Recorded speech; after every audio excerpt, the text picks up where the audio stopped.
Something when you talk about possibilities is very interesting.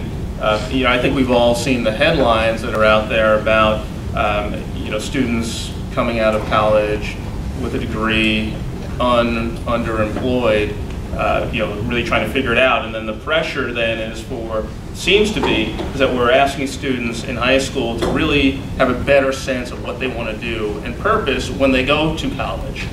When we know that students will change their majors multiple times, reinvent themselves, to give up engineering, to become a poet, all those sorts of things. And for folks in here working with students every day, and this notion of possibilities, how do we, these conversations seem to be in conflict with one another, which is help students realize the possibilities.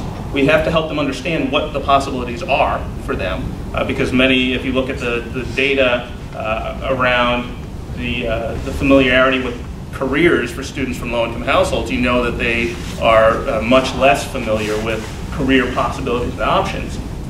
So how do we reconcile this conversation about wanting to push students to understand what they should be going to college to do so they can be focused, get in, get out, get a job, break the cycle of poverty, yet at the same time, we want to encourage students to explore.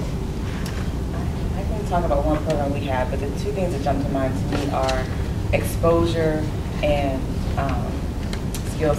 So even if you have skills, if you don't know exactly, that you're going to do engineering, then fine, but you're starting to build skills. So one of the programs we have is the Seed Academy program, and it's for kids who kind of know they're going to do science and engineering, but it's Saturday enrichment program, 7 semesters. They start their spring of their freshman year, and they go all the way to their senior year.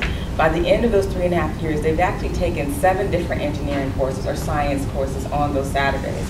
So for a lot of students, even if you say you wanted to be an engineer or science, you don't know what that is either. I mean, there's like 40 majors out there. So in that 3.5 years, they can come away and say, you know what? Oh, I never even knew Aeroastro was out there. I love it. We have a student right now from Lawrence, Massachusetts at MIT in Aeroastro. That doesn't happen every day.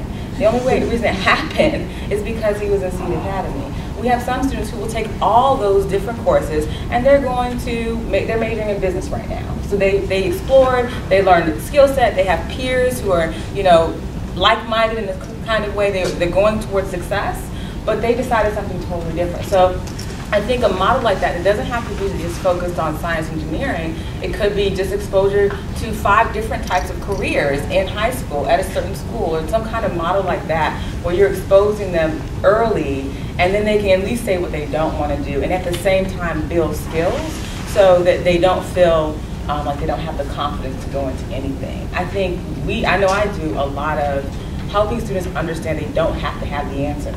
They don't have to know what their major is.